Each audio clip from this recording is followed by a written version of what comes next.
ਤੁਸੀਂ ਇੱਕ ਪ੍ਰੋਟੈਸਟੈਂਟ ਮਸੀਹੀ ਬਾਈਬਲ ਖੋਲਦੇ ਹੋ ਅਤੇ ਵਿਸ਼ਾ ਵਸਤੂ ਦੀ ਸਾਰਣੀ ਨੂੰ ਵੇਖਦੇ ਹੋ ਤਾਂ ਤੁਸੀਂ ਵੇਖੋਗੇ ਕਿ ਇਹ ਪਹਿਲਾਂ 3/4 ਇੱਕ ਸੰਗ੍ਰਹਿ ਹੈ ਜਿਸ ਨੂੰ ਪੁਰਾਣਾ ਨੇਮ ਕਿਹਾ ਜਾਂਦਾ ਹੈ। ਜੇਕਰ ਤੁਸੀਂ ਕਿਤਾਬ ਦੀ ਸੂਚੀ ਨੂੰ ਵੇਖੋਗੇ ਤਾਂ ਤੁਸੀਂ ਵੇਖੋਗੇ ਕਿ ਉਸ ਵਿੱਚ 39 ਕਿਤਾਬਾਂ ਹਨ ਜਿਨ੍ਹਾਂ ਨੂੰ 4 ਮੁੱਖ ਭਾਗਾਂ ਵਿੱਚ ਵੰਡਿਆ ਗਿਆ ਹੈ। ਪਹਿਲੇ 5 ਨੂੰ ਪੈਂਟੇਟੁਕ ਕਿਹਾ ਜਾਂਦਾ ਹੈ ਅਤੇ ਇਸ ਦੇ ਬਾਅਦ ਇਤਿਹਾਸ ਦੀਆਂ ਕਿਤਾਬਾਂ, ਫਿਰ ਕਾਵਿ ਕਿਤਾਬਾਂ ਅਤੇ ਅੰਤ ਵਿੱਚ ਨਬੀਆਂ ਦੀਆਂ ਕਿਤਾਬਾਂ।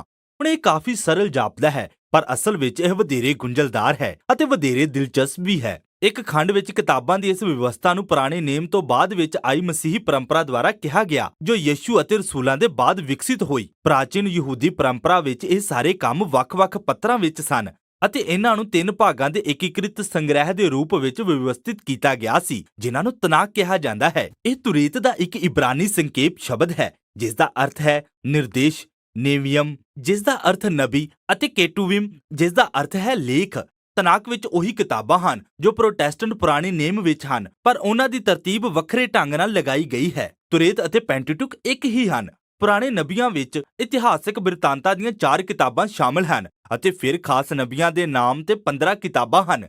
ਇਸ ਤੋਂ ਬਾਅਦ ਲੇਖ ਹੁੰਦੇ ਹਨ ਜਿਸ ਵਿੱਚ ਕਾਵ ਅਤੇ ਬਿਰਤਾਂਤਾਂ ਦਾ ਵਿਭਿੰਨ ਸੰਗ੍ਰਹਿ ਹੈ। ਹੁਣ ਇਹ 3 ਭਾਗਾਂ ਵਾਲੀ ਰਚਨਾ ਅਸਲ ਵਿੱਚ ਬਹੁਤ ਪੁਰਾਣੀ ਹੈ। ਇਸ ਦਾ ਜ਼ਿਕਰ ਪ੍ਰਾਚੀਨ ਯਹੂਦੀ ਲੇਖਾਂ ਵਿੱਚ ਕੀਤਾ ਗਿਆ ਹੈ ਜਿਵੇਂ ਮ੍ਰਿਤ ਸਾਗਰ ਲੇਖ, ਬੇਨ ਸਿਰਾ ਦਾ ਗਿਆਨ, ਇੱਥੋਂ ਤੱਕ ਕਿ ਨਾਸਰਤ ਦੇ ਯਿਸੂ ਨੇ ਵੀ ਇਸ ਦਾ ਜ਼ਿਕਰ ਕੀਤਾ ਹੈ। ਅਤੇ ਇਹ ਇਸ ਲਈ ਹੈ ਕਿਉਂਕਿ ਇਹ 3 ਭਾਗ ਪੁਸਤਕ ਦੀ ਆਪਣੀ ਰਚਨਾਤਮਕ ਸ਼ੈਲੀ ਵਿੱਚ ਹੀ ਬਣੇ ਹੋਏ ਹਨ। ਜੇਕਰ ਤੁਸੀਂ ਧਿਆਨ ਦੇਵੋਗੇ ਤਾਂ ਪਤਾ ਲੱਗੇਗਾ ਕਿ ਹਰੇਕ ਪੁਸਤਕ ਨੂੰ ਹਵਾਲਿਆਂ ਦੇ ਰਾਹੀਂ ਤਾਲਮੇਲ ਕੀਤਾ ਗਿਆ ਹੈ ਜੋ ਹਰੇਕ ਕੰਮ ਨੂੰ ਵੱਡੇ 3 ਭਾਗਾਂ ਦੇ ਸੰਗ੍ਰਹਿ ਵਿੱਚ ਜੋੜਦੇ ਹਨ। ਸੋ ਸਾਰੀਆਂ ਪੁਸਤਕਾਂ ਨੂੰ ਇੱਕਸਾਰ ਕਿਸਨੇ ਰੱਖਿਆ? ਇਹ ਇੱਕ ਲੰਬੀ ਪ੍ਰਕਿਰਿਆ ਸੀ। ਇਸ ਵਿੱਚ ਕੁਝ ਪ੍ਰਸਿੱਧ ਲੇਖਕ ਜਿਵੇਂ ਮੂਸਾ ਜਾਂ ਦਾਊਦ ਦਾ ਯੋਗਦਾਨ ਹੈ ਪਰ ਜ਼ਿਆਦਾਤਰ ਲੇਖਕ ਅਗਿਆਤ ਹਨ। ਬਾਈਬਲ ਵਿੱਚ ਉਹਨਾਂ ਨੂੰ ਲੇਖਕ ਜਾਂ ਨਬੀ ਕਿਹਾ ਗਿਆ ਹੈ। ਇਹਨਾਂ ਪੁਸਤਕਾਂ ਨੇ ਇਸਰਾਇਲ ਦੇ ਸੰਪੂਰਨ ਇਤਿਹਾਸ ਵਿੱਚ ਆਕਾਰ ਲਿਆ ਜਦੋਂ ਕਿ ਭਵਿੱਖਬਾਣੀ ਦੇ ਉਪਦੇਸ਼ਕਾਂ ਦੀਆਂ ਪੀੜ੍ਹੀਆਂ ਨੇ ਪੁਰਾਣੀਆਂ ਕਹਾਣੀਆਂ ਅਤੇ ਕਵਿਤਾਵਾਂ ਨੂੰ ਇਕੱਠਿਆਂ ਕੀਤਾ ਅਤੇ ਉਹਨਾਂ ਨੂੰ ਵੱਡੀਆਂ ਰਚਨਾਵਾਂ ਵਿੱਚ ਸ਼ਾਮਿਲ ਕੀਤਾ ਅਤੇ ਜਿਸ ਦੇ ਸਿੱਟੇ ਵਜੋਂ ਇਸ ਸਮੱਗਰੀ ਨੂੰ ਤਨਾਕ ਨਾਮਕ ਪੁਸਤਕ ਨੂੰ ਆਕਾਰ ਦਿੱਤਾ ਗਿਆ। ਜ਼ਬੂਰਾਂ ਅਤੇ ਨਬੀਆਂ ਦੀਆਂ ਪੁਸਤਕਾਂ ਤੋਂ ਇਹ ਸਪਸ਼ਟ ਹੈ ਕਿ ਇਹਨਾਂ ਭਵਿੱਖਬਾਣੀ ਦੇ ਉਪਦੇਸ਼ਕਾਂ ਦਾ ਮੰਨਣਾ ਸੀ ਕਿ ਪਰਮੇਸ਼ਵਰ ਦਾ ਆਤਮਾ ਇਸ ਪੂਰੀ ਪ੍ਰਕਿਰਿਆ ਦੀ ਅਗਵਾਈ ਕਰ ਰਿਹਾ ਹੈ ਤਾਂ ਕਿ ਇਹਨਾਂ ਮਨੁੱਖੀ ਸ਼ਬਦਾਂ ਦੇ ਰਾਹੀਂ ਪਰਮੇਸ਼ਵਰ ਆਪਣੇ ਲੋਕਾਂ ਨਾਲ ਗੱਲ ਕਰੇ। ਇਸੇ ਕਾਰਨ ਉਹਨਾਂ ਨੇ ਇਹਨਾਂ ਲਿਖਤਾਂ ਦੇ ਭੰਡਾਰ ਨੂੰ ਲਿਆ ਅਤੇ ਉਹਨਾਂ ਦਾ ਅਧਿਐਨ ਕੀਤਾ ਅਤੇ ਉਹਨਾਂ ਨੂੰ ਏਕੀਕ੍ਰਿਤ ਸੰਗ੍ਰਹਿ ਵਿੱਚ ਤਿਆਰ ਕੀਤਾ। ਸਾਨੂੰ ਨਿਸ਼ਚਿਤ ਰੂਪ ਨਾਲ ਨਹੀਂ ਪਤਾ ਕਿ ਇਹ ਪ੍ਰਕਿਰਿਆ ਕਦੋਂ ਸਮਾਪਤ ਹੋਈ ਪਰ ਸ਼ਾਇਦ ਇਹ ਯਿਸੂ ਤੋਂ ਪਿਛਲੀਆਂ ਕੁਝ ਸਦੀਆਂ ਪਹਿਲਾਂ ਸਮਾਪਤ ਹੋਈ ਸੀ। ਆਪਣੇ ਅੰਤਿਮ ਰੂਪ ਵਿੱਚ ਤਨਾਕ ਇਸਰਾਇਲ ਦੇ ਇਤਿਹਾਸ ਦੀ ਭਵਿੱਖ ਸੂਚਕ ਵਿਆਖਿਆ ਪੇਸ਼ ਕਰਦਾ ਹੈ ਜਿਸ ਵਿੱਚ ਪੂਰੀ ਦੁਨੀਆ ਨੂੰ ਬਚਾਉਣ ਲਈ ਪਰਮੇਸ਼ਵਰ ਦੇ ਉਦੇਸ਼ ਨੂੰ ਪ੍ਰਗਟ ਕਰਨ ਦਾ ਦਾਅਵਾ ਹੈ। ਇਹ ਉਚਿਤ ਨਹੀਂ ਹੋਵੇਗਾ ਕਿ ਅਸੀਂ ਇੱਕ ਹੀ ਵੀਡੀਓ ਵਿੱਚ ਪੂਰੇ ਸੰਗ੍ਰਹਿ ਨੂੰ ਸਮਝਾਈਏ। ਇਹ ਸਹਾਇਕ ਹੋਵੇਗਾ ਕਿ ਅਸੀਂ ਇਸ ਪੁਸਤਕ ਦੇ ਵਿਸ਼ੇ ਵਿੱਚ ਮੋٹے ਤੌਰ ਤੇ ਨਿਗਾਹ ਕਰੀਏ। ਤੁਰੇਤ ਦਾ ਆਰੰਭ ਪਰਮੇਸ਼ਵਰ ਦੁਆਰਾ ਇੱਕ ਵੱਡੀ ਸੰਪਤੀ ਅਰਥਾਤ ਇੱਕ ਬਹੁਤ ਸੁੰਦਰ ਸੰਸਾਰ ਬਣਾਉਣ ਅਤੇ ਬਰਕਤ ਦੇਣ ਨਾਲ ਹੁੰਦਾ ਹੈ। ਪਰਮੇਸ਼ਵਰ ਇਸ ਸੰਸਾਰ ਨੂੰ ਇੱਕ ਇਸ ਤਰ੍ਹਾਂ ਦੇ ਪ੍ਰਾਣੀ ਨੂੰ ਸੌਂਪਦਾ ਹੈ ਜੋ ਈਸ਼ਵਰੀ ਸਰੂਪ ਨੂੰ ਪ੍ਰਤੀਬਿੰਬਿਤ ਕਰਦਾ ਹੈ। ਮਨੁੱਖ ਜਾਂ ਇਬਰਾਨੀ ਵਿੱਚ ਆਦਮ। ਪਰਮੇਸ਼ਵਰ ਮਨੁੱਖ ਨੂੰ ਦੁਨੀਆ ਉੱਤੇ ਰਾਜੇ ਅਤੇ ਰਾਣੀ ਦੇ ਰੂਪ ਵਿੱਚ ਰਾਜ ਕਰਨ ਨੂੰ ਨਿਯੁਕਤ ਕਰਦਾ ਹੈ ਪਰ ਸਵਾਲ ਇਹ ਹੈ ਕਿ ਉਹ ਭਲੇ ਬੁਰੇ ਨੂੰ ਸਮਝਣ ਦੇ ਲਈ ਪਰਮੇਸ਼ਵਰ ਦੀ ਬੁੱਧੀ ਤੇ ਭਰੋਸਾ ਕਰਨਗੇ ਜਾਂ ਖੁਦ ਮੁਖਤਿਆਰੀ ਪਾ ਕੇ ਖੁਦ ਹੀ ਭਲੇ ਅਤੇ ਬੁਰੇ ਨੂੰ ਪਰਖਣਗੇ। ਪਰ ਮਨੁੱਖਾਂ ਦੇ ਨਾਲ ਇੱਕ ਹੋਰ ਪ੍ਰਾਣੀ ਹੈ, ਇੱਕ ਰਹੱਸਮਈ ਸੱਪ।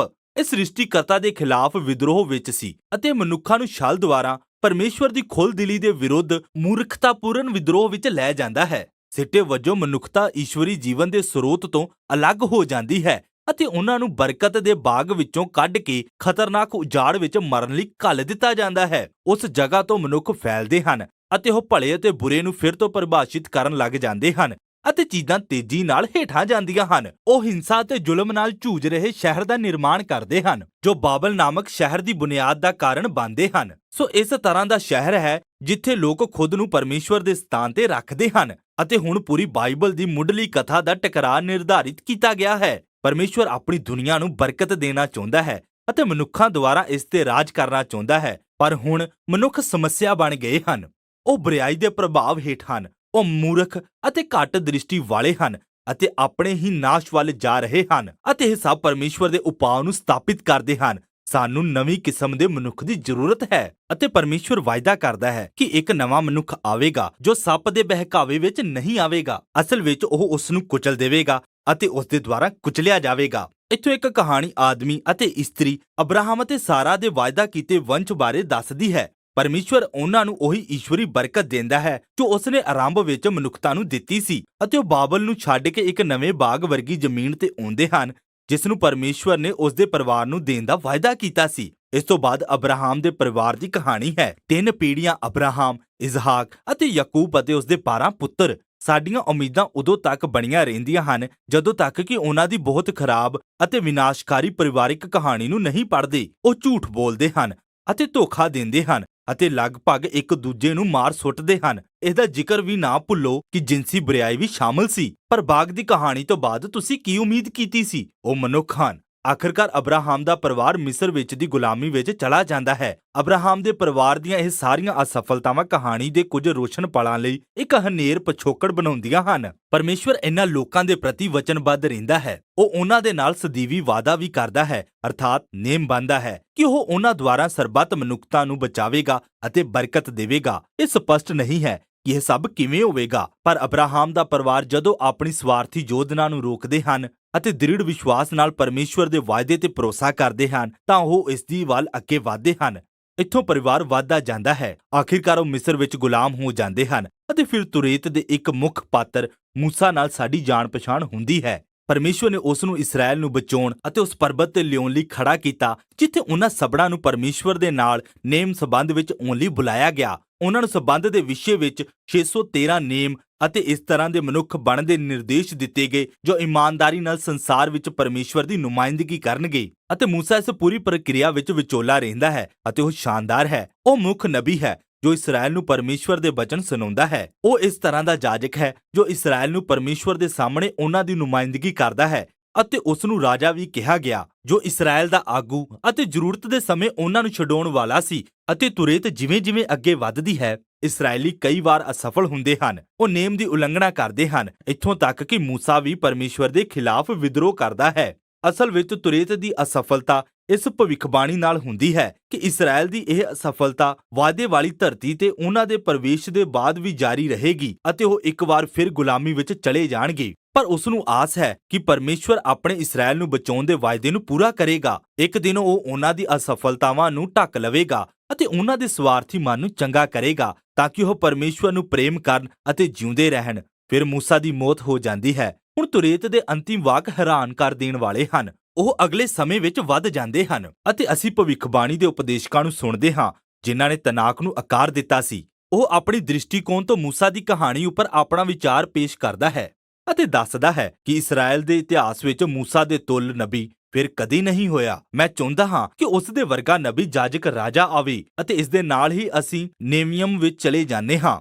ਇਸ ਵਿੱਚ 2 ਉਪ ਸੰਗ੍ਰਹਿ ਹਨ। ਸਭ ਤੋਂ ਪਹਿਲਾਂ ਪਹਿਲੇ ਨਬੀ ਦੀਆਂ ਪੁਸਤਕਾਂ ਹਨ ਜਿਨ੍ਹਾਂ ਵਿੱਚ ਵਾਅਦਾ ਕੀਤੇ ਦੇਸ਼ ਵਿੱਚ ਇਸਰਾਇਲ ਦੀ ਕਹਾਣੀ ਤੇ 4 ਬਿਰਤਾਂਤ ਹਨ ਅਤੇ ਉਹਨਾਂ ਨੂੰ ਨਬੀਆਂ ਦੇ ਬਾਅਦ ਦੇ ਦ੍ਰਿਸ਼ਟੀਕੋਣ ਦੇ ਨਾਲ ਦੱਸਿਆ ਗਿਆ ਹੈ। ਯਹੋਸ਼ੂਆ ਦੀ ਅਗਵਾਈ ਦੇ ਨਾਲ ਸਭ ਕੁਝ ਠੀਕ ਢੰਗ ਨਾਲ ਆਰੰਭ ਹੁੰਦਾ ਹੈ। ਸਾਨੂੰ ਦੱਸਿਆ ਗਿਆ ਹੈ ਕਿ ਉਹ ਇਸ ਲਈ ਸਫਲ ਹੈ ਕਿਉਂਕਿ ਉਹ ਮੂਸਾ ਦੀ ਤਰ੍ਹਾਂ ਹੈ ਅਤੇ ਉਸ ਦਾ ਧਿਆਨ ਦਿਨ ਰਾਤ ਪਵਿੱਤਰ ਵਚਨਾਂ ਦੇ ਉੱਪਰ ਲੱਗਾ ਰਹਿੰਦਾ ਹੈ। ਪਰ ਆਖਿਰਕਾਰ ਯਹੋਸ਼ੂਆ ਵੀ ਅਸਫਲ ਹੁੰਦਾ ਹੈ। ਇਸ ਨਾਲ ਇਸਰਾਇਲ ਦਾ ਲੰਮਾ ਚੱਲਣ ਵਾਲੇ ਹਿੰਸਕ ਅਤੇ ਸਵੈ ਵਿਨਾਸ਼ ਦੀ ਸ਼ੁਰੂਆਤ ਹੁੰਦੀ ਹੈ, ਜਿਵੇਂ ਪਹਿਲਾਂ ਹੀ ਬਾਗ ਦੀ ਕਹਾਣੀ ਅਤੇ ਮੂਸਾ ਨਾਲ ਹੋਇਆ ਸੀ। ਇਹ ਕਹਾਣੀਆਂ ਜ਼ਿਆਦਾਤਰ ਇਸਰਾਇਲ ਦੇ ਰਾਜਿਆਂ, ਨਬੀਆਂ ਅਤੇ ਜਾਜਕਾਂ ਦੀ ਅਸਫਲਤਾ ਉੱਪਰ ਕੇਂਦਰਿਤ ਸਨ। ਉਹ ਕਿਸ ਤਰ੍ਹਾਂ ਝੂਠ ਬੋਲਦੇ ਹਨ, ਧੋਖਾ ਦਿੰਦੇ ਹਨ ਅਤੇ ਇੱਕ ਦੂਸਰੇ ਨੂੰ ਮਾਰਦੇ ਹਨ ਅਤੇ ਮੂਰਤੀਆਂ ਦੀ ਪੂਜਾ ਕਰਦੇ ਹਨ। ਇਹ ਮੂਲ ਰੂਪ ਵਿੱਚ ਪੂਰਵਜਾਂ ਦੀਆਂ ਅਸਫਲਤਾ ਦਾ ਫਿਰ ਤੋਂ ਇੱਕ ਲੰਮਾ ਖੂਨੀ ਦੌਰ ਦੁਹਰਾਇਆ ਜਾਣਾ ਹੈ। ਪਰ ਇਸ ਵਿੱਚ ਕੁਝ ਆਸ ਭਰੇ ਚਿੰਨ੍ਹ ਵੀ ਹਨ। ਪਰਮੇਸ਼ਵਰ ਆਪਣੇ ਵਾਅਦੇ ਦੀ ਫਿਰ ਤੋਂ ਪੁਸ਼ਟੀ ਕਰਦਾ ਹੈ ਕਿ ਉਹ ਇੱਕ ਨਵੇਂ ਮਨੁੱਖ ਦੇ ਦੁਆਰਾ ਸਾਰੀ ਮਨੁੱਖਤਾ ਨੂੰ ਬਰਕਤ ਦੇਵੇਗਾ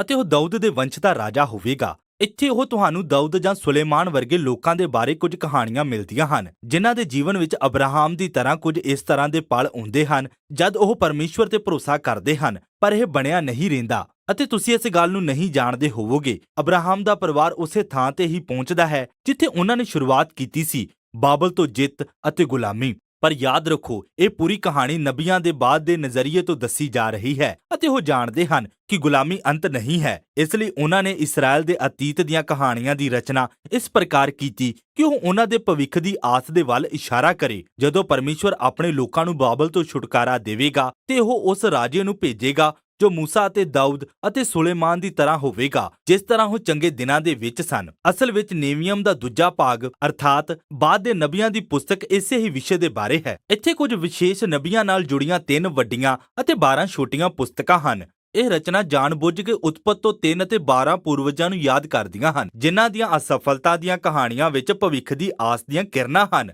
ਇਹ ਭਵਿੱਖਬਾਣੀ ਦੀਆਂ ਪੁਸਤਕਾਂ ਮਿਲਦੇ ਜੁਲਦੇ ਹਵਾਲਿਆਂ ਨਾਲ ਭਰੀਆਂ ਹੋਈਆਂ ਹਨ, ਜੋ ਤੁਰੇਤ ਅਤੇ ਨਬੀਆਂ ਦੇ ਬਿਰਤਾਂਤ ਨਾਲ ਵਾਪਸ ਜੁੜਦੀਆਂ ਹਨ ਅਤੇ ਇਹ ਕਹਾਣੀ ਨੂੰ ਹੋਰ ਅੱਗੇ ਲੈ ਜਾਂਦੀਆਂ ਹਨ। ਇਸਰਾਇਲ ਦੇ ਨਬੀਆਂ ਦਾ ਕੰਮ ਮੂਸਾ ਦੀ ਤਰ੍ਹਾਂ ਪੁਰਾਣੇ ਇਸਰਾਇਲ ਤੇ ਅਸਫਲਤਾ ਅਤੇ ਭ੍ਰਿਸ਼ਟਾਚਾਰ ਦਾ ਦੋਸ਼ ਲਗਾਉਣਾ ਅਤੇ ਉਹਨਾਂ ਨੂੰ ਗੰਭੀਰ ਨਤੀਜਿਆਂ ਬਾਰੇ ਚੇਤਾਵਨੀ ਦੇਣਾ ਸੀ। ਯਹੋਵਾ ਦਾ ਦਿਨ ਜੋ ਬਾਬਲ ਵਿੱਚ ਹਾਰ ਅਤੇ ਗੁਲਾਮੀ ਵਿੱਚ ਖਤਮ ਹੋਇਆ, ਪਰ ਨਬੀਆਂ ਨੇ ਇਹ ਵੀ ਵਾਅਦਾ ਕੀਤਾ ਕਿ ਪਰਮੇਸ਼ਵਰ ਦਾ ਉਦੇਸ਼ ਆਪਣੇ ਲੋਕਾਂ ਨੂੰ ਸ਼ੁੱਧ ਕਰਨਾ ਅਤੇ ਨਵੇਂ ਇਸਰਾਇਲ ਨੂੰ ਫਿਰ ਤੋਂ ਬਣਾਉਣਾ ਹੈ, ਜੋ ਅਬਰਾਹਮ ਦੇ ਸਮਾਨ ਵਿਸ਼ਵਾਸਯੋਗ ਹੋਵੇਗਾ। ਉਸ ਵਾਅਦੇ ਕੀਤੇ ਰਾਜੇ ਦੇ ਰਾਜ ਵਿੱਚ ਪਰਮੇਸ਼ਵਰ ਦੇ ਨਾਲ ਸਥਾਪਿਤ ਨਵੇਂ ਵਾਅਦੇ ਦੇ ਸਬੰਧ ਵਿੱਚ ਰਹਿੰਦੇ ਹਨ, ਜਿਸ ਨੂੰ ਮੂਸਾ ਦੇ ਰੂਪ ਵਿੱਚ ਵਰਣਨ ਕੀਤਾ ਗਿਆ ਹੈ, ਪਰ ਦਾਊਦ ਦੇ ਨਾਮ ਤੋਂ ਪੁਕਾਰਿਆ ਜਾਂਦਾ ਹੈ। ਉਹ ਉਹੀ ਹੋਵੇਗਾ ਜੋ ਪਰਮੇਸ਼ਵਰ ਦੀ ਬਰਕਤ ਨੂੰ ਸਾਰੇ ਸੰਸਾਰ ਵਿੱਚ ਬਹਾਲ ਕਰੇਗਾ। ਨੇਵੀਅਮ ਦਾ ਸਿੱਟਾ ਵੀ ਤੁਰੇਤ ਦੀ ਤਰ੍ਹਾਂ ਹੀ ਹੈ। ਇੱਥੇ ਤਨਾਕ ਦੇ ਨਬੀ ਉਪਦੇਸ਼ਕਾਂ ਦੀ ਵੱਲੋਂ ਇੱਕ ਟਿੱਪਣੀ ਹੈ। ਉਹ ਹੁਣ ਤੱਕ ਦੀ ਸਾਰੀ ਕਹਾਣੀ ਤੇ ਵਾਪਸ ਵਿਚਾਰ ਕਰਦੇ ਹਨ ਅਤੇ ਪਾਠਕਾਂ ਨੂੰ ਤਕੀਦ ਕਰਦੇ ਹਨ ਕਿ ਉਹ ਮੂਸਾ ਦੇ ਸਮਾਨ ਨਬੀ ਦੇ ਆਉਣ ਦੀ ਉਡੀਕ ਕਰਨ,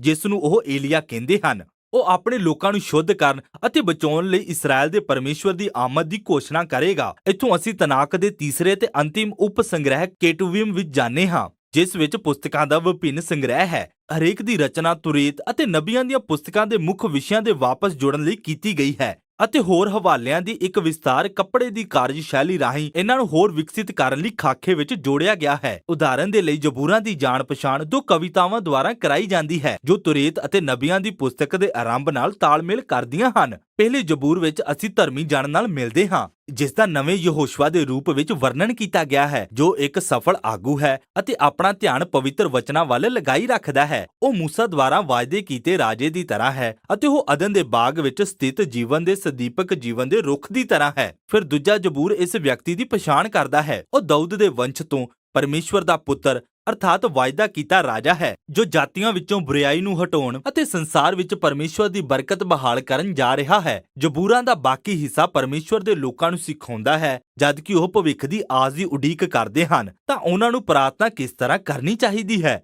ਫਿਰ ਤੁਰੇਤ ਦੀ ਕਹਾਣੀ ਅਤੇ ਨਬੀਆਂ ਦੁਆਰਾ ਉਠਾਏ ਗਏ ਕੁਝ ਸਭ ਕਠਿਨ ਪ੍ਰਸ਼ਨਾਂ ਨੂੰ ਸੰਬੰਧਿਤ ਕਰਨ ਵਾਲੀਆਂ ਬੁੱਧ ਦੀਆਂ ਪੁਸਤਕਾਂ ਹਨ। ਕਹੋਤਾ ਤੁਰੇਤ ਦੇ ਮੂਸਾ ਵਰਗਾ ਪ੍ਰਤੀਤ ਹੁੰਦਾ ਹੈ। ਪਰਮੇਸ਼ਵਰ ਤੇ ਭਰੋਸਾ ਰੱਖੋ, ਵਿਸ਼ਵਾਸਯੋਗ ਅਤੇ ਆਗਿਆਕਾਰੀ ਰਹੋ ਅਤੇ ਤੁਹਾਡੇ ਕੋਲ ਸ਼ਾਂਤੀ ਅਤੇ ਸਫਲਤਾ ਹੋਵੇਗੀ। ਪਰ ਫਿਰ ਉਪਦੇਸ਼ਕ ਦੀ ਪੋਥੀ ਅਤੇ ਅਯੂਬ ਇਸਰਾਇਲ ਦੇ ਗੁੰਝਲਦਾਰ ਇਤਿਹਾਸ ਤੇ ਮੁੜ ਵਿਚਾਰ ਕਰਦੇ ਹਨ ਅਤੇ ਕਹਿੰਦੇ ਹਨ, ਹਾਂ ਅਸੀਂ ਕੋਸ਼ਿਸ਼ ਕੀਤੀ, ਪਰ ਇਹ ਇੰਨਾ ਸੌਖਾ ਨਹੀਂ ਹੈ। ਇਹ 3 ਪੁਸਤਕਾਂ ਇਸ ਵਿਸ਼ੇ ਤੇ ਡੂੰਘੀ ਗੱਲਬਾਤ ਕਰਦੀਆਂ ਹਨ ਕਿ ਪਰਮੇਸ਼ਵਰ ਦੇ ਚੰਗੇ ਅਤੇ ਗੁੰਝਲਦਾਰ ਸੰਸਾਰ ਵਿੱਚ ਬੁੱਧੀਮਾਨੀ ਨਾਲ ਜੀਵਨ ਬਤੀਤ ਕਰਨ ਦਾ ਕੀ ਅਰਥ ਹੈ। ਤਨਾਕ ਦੀਆਂ ਅੰਤਿਮ 2 ਪੁਸਤਕਾਂ ਮਹੱਤਵਪੂਰਨ ਯੋਗਦਾਨ ਦਿੰਦੀਆਂ ਹਨ। ਦਾਨੀਏਲ ਦੀ ਪੁਸਤਕ ਇਸਰਾਇਲ ਦੀ ਅਸਫਲਤਾ ਅਤੇ ਉਸ ਦੇ ਦੁੱਖ ਸਹਿਣ ਕਰਨ ਦੇ ਲੰਮੇ ਇਤਿਹਾਸ ਨੂੰ ਸੰਸਾਰ ਦੇ ਨਵੇਂ ਭਵਿੱਖ ਦੀ ਆਸ ਦੇ ਅਨੋਖੇ ਦਰਵਾਜ਼ੇ ਦੇ ਰੂਪ ਵਿੱਚ ਵੇਖਦੀ ਹੈ। ਇੱਕ ਦਿਨ ਤੁਰੇਤ ਅਤੇ ਨਬੀਆਂ ਦੁਆਰਾ ਵਾਅਦਾ ਕੀਤਾ ਗਿਆ ਨਵਾਂ ਮਨੁੱਖ ਆਵੇਗਾ। ਉਹ ਬੁਰਾਈ ਦੀ ਵੱਲੋਂ ਪਸ਼ੂ ਵਿਰਤੀ ਵਰਗੇ ਮਨੁੱਖਾਂ ਦੇ ਸੁਭਾਅ ਦੇ ਕਾਰਨ ਕੁਚਲਿਆ ਜਾਵੇਗਾ, ਪਰ ਫਿਰ ਪਰਮੇਸ਼ਵਰ ਉਸ ਨੂੰ ਦੋਸ਼ ਰਹਿਤ ਠਹਿਰਾਵੇਗਾ ਅਤੇ ਅਦਭੁਤ ਸਮਰੱਥਾ ਦੇ ਨਾਲ ਜਗਤ ਤੇ ਰਾਜ ਕਰਨ ਲਈ ਜੀਵਿਤ ਖੜਾ ਕਰਨਗੇ। ਅੰਤ ਵਿੱਚ ਇਤਿਹਾਸ ਦੀ ਪੁਸਤਕ ਤਨਾਕ ਦੀ ਪੂਰੀ ਕਹਾਣੀ ਨੂੰ ਆਰੰਭ ਤੋਂ ਇਸਰਾਇਲ ਦੇ ਗੁਲਾਮੀ ਵਿੱਚ ਜਾਣ ਤੱਕ ਫਿਰ ਤੋਂ ਦੱਸਦੀ ਹੈ। ਲੇਖਕ ਆਪਣਾ ਧਿਆਨ ਭਵਿੱਖ ਦੇ ਰਾਜੇ ਦੀ ਵੱਲ ਕੇਂਦਰਿਤ ਕਰਦਾ ਹੈ, ਜਿਸ ਦਾ ਵਾਅਦਾ ਪਰਮੇਸ਼ਵਰ ਨੇ ਦਾਊਦ ਨਾਲ ਕੀਤਾ ਸੀ, ਜੋ ਪਰਮੇਸ਼ਵਰ ਦੇ ਲੋਕਾਂ ਨੂੰ ਨਵੇਂ ਯਰੂਸ਼ਲਮ ਵਿੱਚ ਫਿਰ ਤੋਂ ਇਕੱਠਾ ਕਰੇਗਾ ਅਤੇ ਜਾਤੀ-ਜਾਤੀ ਦੇ ਲੋਕਾਂ ਲਈ ਪਰਮੇਸ਼ਵਰ ਦੀ ਬਰਕਤ ਲੈ ਕੇ ਆਵੇਗਾ। ਇਤਿਹਾਸ ਦੀ ਪੁਸਤਕ ਦੀਆਂ ਅੰਤਿਮ ਪੰਕਤੀਆਂ ਤਨਾਕ ਦੇ ਮੁੱਖ ਵਚਨਾਂ ਨਾਲ ਸੰਬੰਧਿਤ ਹਨ। ਉਹ ਗੁਲਾਮੀ ਤੋਂ ਅੰਤਿਮ ਵਾਪਸੀ ਦੀ ਉਮੀਦ ਨੂੰ ਜਿਉਂਦਾ ਰੱਖਦੇ ਹਨ ਅਤੇ ਉਸ ਇਸਰਾਇਲੀ ਦੇ ਆਉਣ ਬਾਰੇ ਇਸ਼ਾਰਾ ਕਰਦੇ ਹਨ, ਜਿਸ ਦਾ ਪਰਮੇਸ਼ਵਰ ਉਸ ਦੇ ਨਾਲ ਹੈ ਕਿ ਉਹ ਉੱਪਰ ਜਾ ਕੇ ਨਵਾਂ ਯਰੂਸ਼ਲਮ ਬਹਾਲ ਕਰੇਗਾ। ਅਤੇ ਇਸ ਪ੍ਰਕਾਰ ਕਹਾਣੀ ਸਮਾਪਤ ਹੁੰਦੀ ਹੈ। ਉਹਦੀ ਸਾਰੀ ਪਰਜਾਂ ਵਿੱਚੋਂ ਤੁਹਾਡੇ ਵਿੱਚੋਂ ਕੌਣ ਹੈ ਜਿਹਦਾ ਪ੍ਰਭੂ ਪਰਮੇਸ਼ਵਰ ਉਹਦੇ ਅੰਗ-ਸੰਗ ਹੋਵੇ ਤੇ ਉਹ ਉੱਪਰ ਵੱਲ ਚੜਿਆ ਜਾਵੇ। ਤਨਾਕ ਪ੍ਰਾਚੀਨ ਇਬਰਾਨੀ ਪੋਥੀਆਂ ਦਾ ਇੱਕ ਸ਼ਾਨਦਾਰ ਅਤੇ ਜਾਣ-ਬੁੱਝ ਕੇ ਵਿਸਤ੍ਰਿਤ ਕੀਤਾ ਸੰਗ੍ਰਹਿ ਹੈ, ਜੋ ਇਸਰਾਇਲ ਅਤੇ ਸਭ ਮਨੁੱਖਾਂ ਨਾਲ ਕੀਤੇ ਪਰਮੇਸ਼ਵਰ ਦੇ ਵਾਅਦੇ ਦੇ ਬਾਰੇ ਵਿੱਚ ਹੈ। ਇਸਰਾਇਲ ਦੇ ਇਤਿਹਾਸ ਦੇ ਸਾਰੇ ਸਮੇਂ ਦੇ ਇਹਨਾਂ ਵਿਭਿੰਨ ਗ੍ਰੰਥਾਂ ਨੂੰ ਇਸਰਾਇਲ ਦੀਆਂ ਸਾਰੀਆਂ ਕਹਾਣੀਆਂ ਨੂੰ ਏਕੀਕ੍ਰਿਤ ਕਰਕੇ ਬੁਣਿਆ ਗਿਆ ਹੈ। ਇਹ ਜੀਵਨ ਭਰ ਪੜ੍ਹਨ ਅਤੇ ਧਿਆਨ ਕਰਨ ਦੇ ਲਾਇਕ ਹੈ, ਕਿਉਂਕਿ ਇਹ ਜ਼ਿਕਰਯੋਗ ਮਨੁੱਖੀ ਗਿਆਨ ਦੇ ਇਸ ਤਰ੍ਹਾਂ ਦੇ ਅਦਭੁਤ ਸ਼ਬਦ ਅਰਥਾਤ ਭਵਿੱਖ ਦੀ ਆਸ ਪ੍ਰਦਾਨ ਕਰਦੇ ਹਨ, ਜੋ ਅੱਜ ਵੀ ਬੋਲਦੇ ਹਨ।